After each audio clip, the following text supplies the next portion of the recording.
more sense. More sense. Way more fucking sense. So I'm eating apple slices with peanut butter. I'm trying to lose weight. Alright, so we're here to talk about Naomi Osaka. God forgive me if I'm saying her name wrong. Hold on, let me put this bitch up. By this bitch up, I mean the name. Naomi Osaka, yeah, that's her name. I want to read something to you from The Half Has Never Been Told by Edward Baptiste, or Baptist, I don't know how you pronounce it. It's a book about how the American capitalist economy grew from slavery. And I'm bringing this up because there's a part that's relevant to Haiti. And if you know what I'm about to talk about with this U.S. Open, Serena Williams, Naomi Osaka, then Haiti is very relevant at some point. I'm gonna just read snippets. I just found a part that I read. I only read like 100 pages in. Page 45, if you end up buying the book. An ex-slave named Toussaint Louverture had welded bands of rampaging rebels into an army. I'm just reading snippets, so I'm not reading sentence for sentence.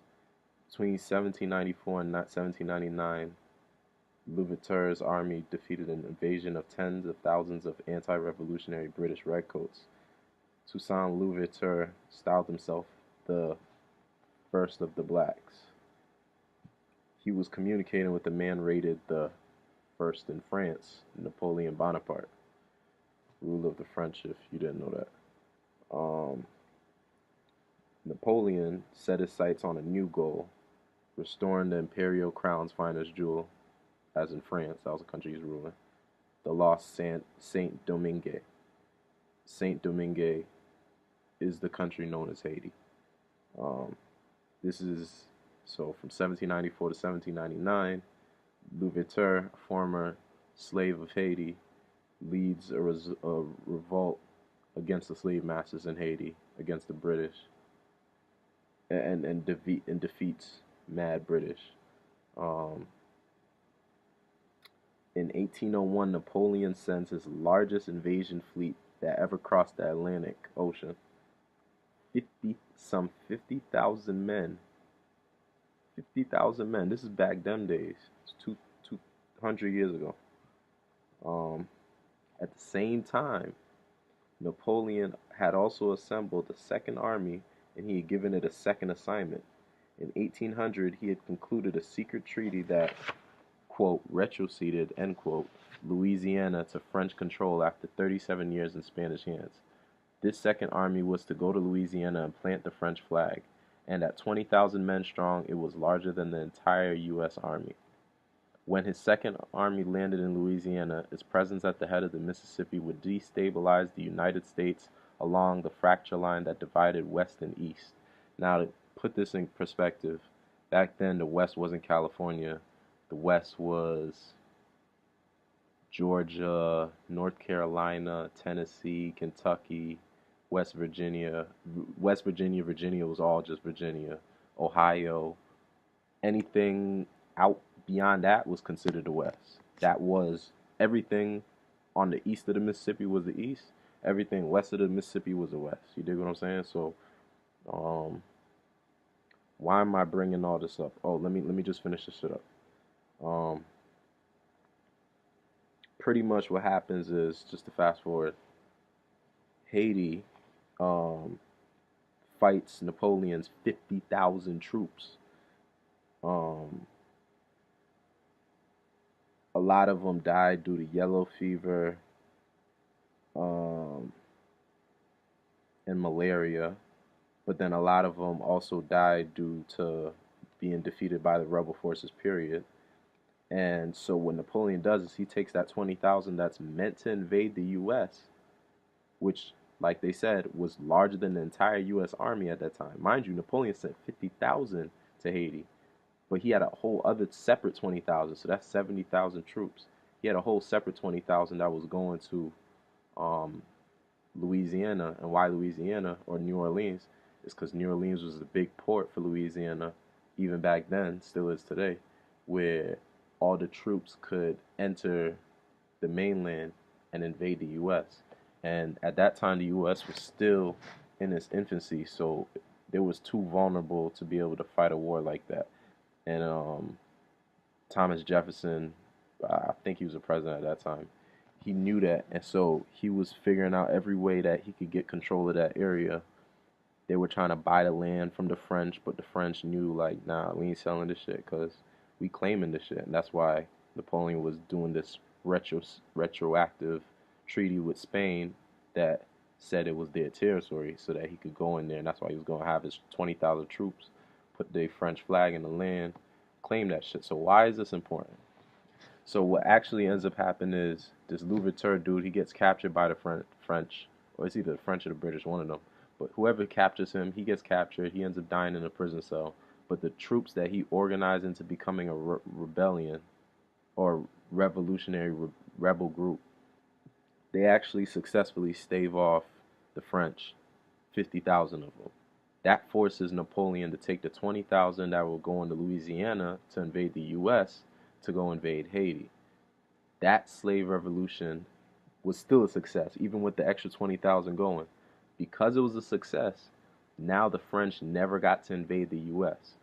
When those successful rebels from the Haiti Revolution, from the Haitian Revolution, come to Louisiana afterwards, because France was never able to invade the United States, but the United States had witnessed the success of the Haitian Revolution, they were militarily prepared to deal with the revolution and slave rebels like the Haitians coming into the U.S. So in many aspects, from not having to fight the French, and I'm talking about the United States here, from not having to fight the French, to not having to fight the French, to not having to do all this other shit, the United States was able to grow as a nation, was able to survive so that they could become a nation only because Haiti actually successfully beat the French. If Haiti never beat the French would have never moved their troops. If the French never moved their troops, the French would have beat the U.S. Like, it was like a landslide. They were going to beat them. But the geographic disadvantage of coming off of your ship onto an island, and it's not like back in those times the way they do now, how they have like airplanes and shit. So it's no airstrike support. It's like you coming off the plane, and you coming onto that terrain. So you gotta get into the territory. And I don't know what kind of warfare they were using, and on top of that, they had the disadvantage of disease, but them French were dying. So because Haiti was so successful at rebelling and successfully staving off slavery on their island, it actually led to American slavery being successful. Irony. In any case, I mentioned all of that to show the relationship between Haiti and France. France, which is an American ally to this day, and even some of the relationship between the French and the Haitians. I mean, the Americans and the Haitians. And it's not a positive one too, but I ain't gonna go into that. So I say all that to say what? Alright, so I wanna say on the weekend, on Saturday, today's Tuesday, technically, 3 something AM, Monday night, Tuesday morning, there was a US Open in New York. I think it was in New York. Yeah, I'm pretty sure it was in New York, because I seen a lot of people working, wearing those outfits. Serena Williams played Naomi Osaka. Now, a few things happened. I'll go into what happened with Serena. But I want to go, since I just gave that whole introduction with the whole Haiti and all of that, I want to talk about Naomi. Naomi Osaka is the daughter of a Japanese mother, Tamaki Osaka. And I don't want to mispronounce homeboy's name. I want to say, but her father is Haitian. Alright? Leonard Francois. Yeah, that's his name. Leonard Francois.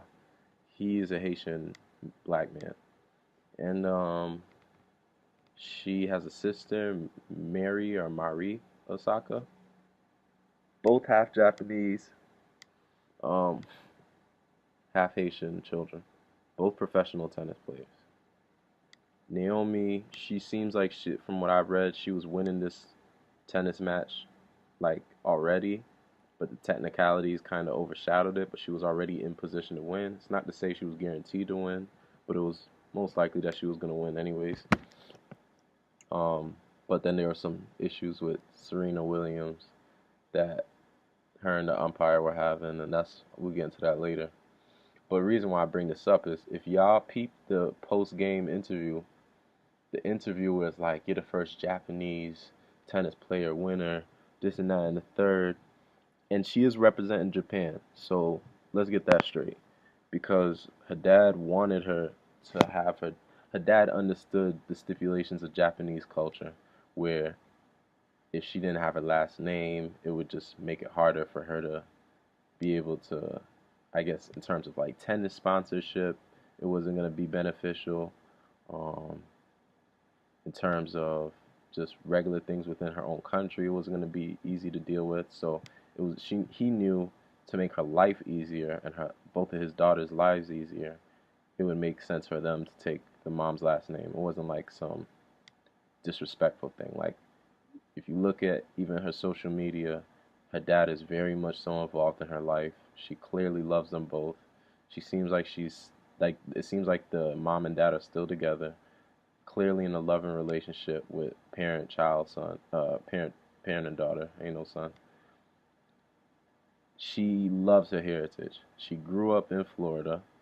She was born in New York, but moved to Florida early on because that's where a lot of the burgeoning tennis talent was, and then also a lot of the Haitian population was, and she grew up around a lot of her Haitian family. So, you know what I mean? Like, also the mom, I had two articles, one in the New York Times, one in the Washington Post. Let me just quote this one. This is the New York Times one. She says that she puts a tweet on June 12th, if it's this year, because this article is written August 23rd, 2018. So it's like 2 weeks ago. But if this tweet that they're referencing in the article, mid-June, was this year, then Naomi's mom, Tamaki Osaka, wrote a quote from the New York Times. Tamaki wrote a message that seemed at odds with the happy images. Quote, was disgrace to the family, had been in the desert and jungles for decades, I'm still surviving, end quote. And what the mother's referring to is the fact that she's a Japanese woman, but she had a baby with a foreigner, with a black man. Because in Japan, that's shunned. They're looking at her like, yo, you're a shame. Like, we can't even respect you in Japan. Like her own family disowned her. You dig what I'm saying? So, first and foremost, let's get that straight. She's representing Japan, and the daughter is very well aware, it seems, but she's being a class act and she's being politically correct and she's just playing the smart role, doing what she's supposed to do. But she has a very good relationship with her Haitian and her Japanese side of her family. And at the same time, she understands the cultural clashes. Like, okay, Japan doesn't respect the fact I have black in me. At the same time, they want to take credit for her successes because she's still Japanese. At the same time, she's interviewing a lot of these French people. Like, some of these U.S. Open tournaments, a lot of them are based overseas, based in places like Paris or France overall. So it's like you got a woman who is in an environment, especially with tennis, where like some of these people might be of a French background, and they asking like, "Yo, how's it feel to be, the first Japanese U.S. Open champion or whatever the fuck?" And you know what I mean? Like, you not acknowledging my Haitian, but bitch, you French. Y'all still got this deep-rooted hatred. You dig what I'm saying? That's why I mentioned that shit in the beginning, because it's like, Y'all don't want to acknowledge that. I seen in so many interviews after that thing where it's like, or not so many interviews, but in that one particular game interview at the end, where she had to like, she was trying to be polite, but she got like, she was very professional. But if you read between the lines, you could tell she was frustrated because it was like the interviewer completely ignored the fact that she has black in her. She's like, hold up, I'm a Haitian woman too. As much as I'm a Japanese woman, I'm a Haitian woman. I was born in Osaka. I came to New York when I was 3. I moved from New York to Florida when I was like 8 or 9, and then I've been training in Florida since.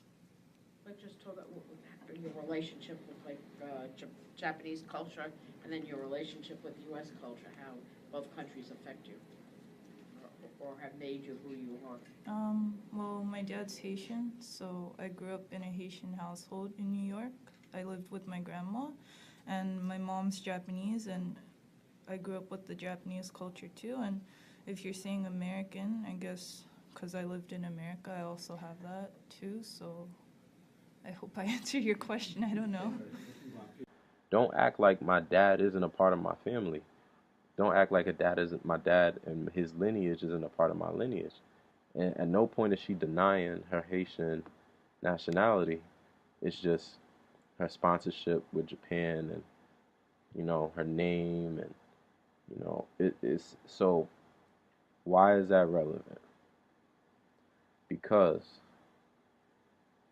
if you can't see that even in this example, here's another example of media, and it's probably deeper than media too. It's political too. When you look at the history of Haiti, Haiti's been going through struggles since they revolted. They're the only country that I know of that had like this type of a successful slave revolt, and they're the only country in the world that's suffering as much as it's suffering. Earthquake after earthquake, all these funds from the Red Cross under the Hillary Clinton nonprofit that was supposed to be going to Haiti, and none of that shit was ever going there. Like, who's getting this shit? People who are going to Haiti supposedly to help, and they're raping the children. Look this shit up. Um, Haiti's been going through it ever since the 1800s. Not like a week ago, or a couple years, or a couple decades. Like a couple centuries. They've been going through it ever since they revolted. Um, it's almost like they don't, the media, the big organizations don't want this woman to acknowledge her background. And it's like, this is why it's dangerous to white, I want to say white America, but to whiteness, to white supremacy, for there to be a strong black man in the household. Because if you have a strong black man in the household, you're going to be proud of your roots, wherever that black man is from. And oh, this one's from Haiti? It's even worse for a white person, at least. So it's like, damn. Now we really got to deal with this nigga. We don't even want to deal with this nigga. And see, that was the big thing. Is like Serena Williams was on her way to get, I guess a Grand Slam is when you win 4 tournaments in a year. You win on clay, on grass, on hard outdoor, which I think is what the U.S. Open was out here in New York. Um, and then there's other environments there in different countries. Um, and it's like everyone beyond Serena Williams being proudly black, like you seen her back in May wearing a Catwoman outfit performing at one of those tournaments, and that was a French tournament, and they banned her. That tournament didn't even have a dress code, and they actually banned her from wearing her Catwoman suit, inspired by Black Panther, and that shit was like supposedly inspired by you know, the Black Panther suits Wakanda Forever type of joint. You dig what I'm saying? But it was also because she had just given birth, so she was trying to improve the blood circulation. You dig what I'm saying? Um, they didn't want her to be promoting Wakanda. You dig what I'm saying? So we gonna get to Serena Williams too. We ain't gonna spend too much time on all of this, but I'm gonna include some of this shit in here. But dig what I'm saying? Like, all in all, it's like here's another great example of white supremacy, white America, white pride, wanting, feeling threatened by blackness of any sort. Don't even let it be a black Asian chick. Nah, cause oh, God forgive me. God forgive me. I'm tired, B. Um,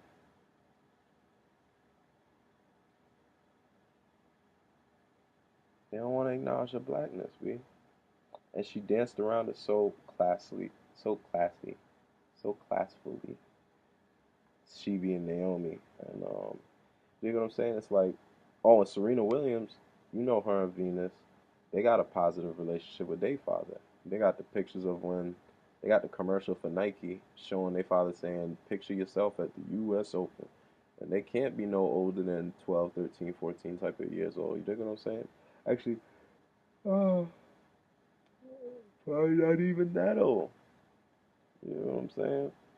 So you got one woman who's a strong black woman, been winning forever. You got another woman who's actually inspired by this strong black woman. She considered her her idol in terms of the tennis world. And she's been training since she's a child, and she's been training with the help of her father as a child. Her and her sister, and they're both pro tennis players. So it's like, you know what I'm saying? Like, come on now. Why y'all don't want a strong? Why y'all don't want to acknowledge a strong black man? Why y'all don't want to acknowledge blackness? It's only when it's convenient. Now listen, okay, so that was my whole thing with the Haiti thing, and that's why I mentioned that Haitian background history for like the first 6, 7, 8 minutes. You dig what I'm saying? Now let me get into Serena Williams. This shit is crazy. So first she gets a code violation. I'm not a tennis aficionado or even a regular nigga in tennis, so I don't even really understand how the shit works. But when she got the first violation, it put her in position to get a penalty, which that penalty gave her opponent, Naomi, a point, and then the next penalty, which actually ended the game because it was helped them, point and game. Like you got to get a point before you could get the actual score point. You know what I mean? But in any case, the first violation she got was um, the umpire referee. He gave a violation for coaching because he saw Serena's coach giving hand signals to Serena from the stands. Now, supposedly that's a violation. I don't understand that. Serena says she didn't even see any hand signals. She's saying, "Look, I would never cheat. I got a daughter to raise. I got too much integrity for all of that." The coach ended up, in my opinion, throwing her under the bus because she was saying, "Look, I was giving hand signals," or he was saying, "Look, Patrick, son, whatever nigga's name was, Patrick, something with an M. I was giving hand signals because, yeah, but every other coach does it, this and that, and the third." And Serena's like, "I didn't see him giving hand signals. He wasn't signaling me. Yes, these are hand signals, but that's not this and that." And the coach kind of said some shit like, "Yeah, I'm giving hand signals, but every other coach does it." Whereas Serena said, "We just have that as like, that's not like a code or anything. That's just me. He gives me a thumbs up to say, he's just supportive of me or some shit like that. I don't know. You can check the clip online." And pretty much, like, I felt like the coach threw Serena Williams under the bus because it's like, bro, you the coach. Why the fuck are you talking to media saying that what Serena said ain't even what the truth is based on what you was doing? Like, you're paid to be her coach. Why are you politically going against what she said in a public forum? You represent Serena before you represent anyone else because you're a coach. Why would you go against that? So that shit in itself was weird as fuck to me. Um, And I like if I'm Serena, that nigga's no longer my coach. My nigga, I can't even trust you. Um, then she got a point penalty, which I guess gave Naomi a point, even though supposedly Naomi was already winning by a margin. And that point penalty was for smashing her racket. Mind you, these are all things that men tennis players have supposedly done, um, and not received penalties for. And then in the end, uh, because she gets the point penalty, Serena's livid. She's pissed the fuck off. So then she's like, "Yo, you a fucking thief, B." You dig what I'm saying? To the umpire nigga. His name is Carlos Ramos. Supposedly been a ref for decades in tennis, pro tennis ref. Anyways, because she says you're a thief, and she calls him a thief because Serena feels the umpire took a point from her and gave it to the opponent without letting that opponent, Naomi, earn it, which she had already earned to that degree, but she shouldn't be getting free points. You dig what I'm saying? And she calls the ref a thief, and the ref feels offended, um, and issues a game penalty for the verbal abuse of being confronted, and Serena ultimately loses because of that technicality, those series of technicalities. Had she not gotten the code violation, all those other penalties wouldn't even be what they were. And one could argue that all those penalties are violations, none of them are due, because supposedly men do all that and more. Actually, Andy Roddick, former men's Grand Slam champion and a former world #1 pro player, said based on previous men's players' behavior that this is all hypocritical. You know what I mean? They don't, like, they're trying to demonize a black woman into seeming like she's acting irrational and illogical, and then they taking a woman who has some essence of whiteness, because Japanese is way more white than any direct black species, even though ultimately probably all got some black, but I mean, uh, you know what I'm saying. Yo, man, listen, trying to sabotage a black man, be telling y'all niggas, man. Look, my eye's crying right now. It's kind of because I'm yawning, but we gonna pretend it's because I'm sad. Hold up. Hold up. Let's make this tear. Hey, I can't see him coming down my eyes, but I gotta make this pod cry. See, I'm making the podcast cry. Oh, don't mind the boogers about my eye. I could see the boogers down my eye. I gotta make this podcast cry. Alright, listen. I'm gonna wrap this the fuck up, B.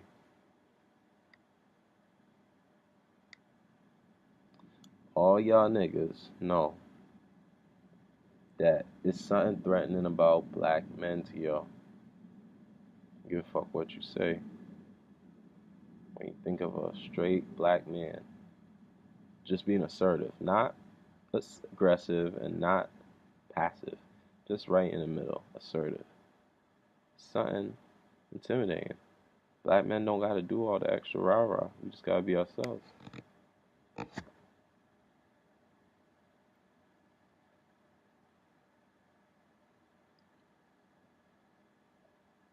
Y'all don't like black men. Y'all got an attack on us. You know what I mean? And it's like people trying to whitewash the winner because now they see, oh, she's not all black. She got some Japanese in her. Let's talk about that. Shorty got pigment, B. Do you see her skin? What straight Japanese person you know got skin like Naomi Osaka? Straight. Without getting the tan. Come on, B. That's how they look with the tan. Japanese family disowned the mother. So the Haitian family is the one that they were taken in by in Florida. Florida got mad Haitian Creole people, so it kind of makes sense. Now they're a success. Now I'm sure the whole Asian community want to claim her now. Serena Williams just want to be treated fair. It's like you black. If your blackness can be disregarded, it will. And if it can't, then they'll try to discredit you and assassinate your character. And now it's like it's getting to the point that they don't even want black people to have character. So let's get rid of the father figure in the home. Let's get these men away from their children. Because they don't want the influence of the man to spread.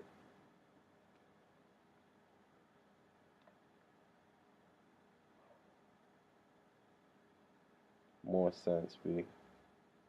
More sense. Hope you have more sense so you get more sense. You know what I'm saying?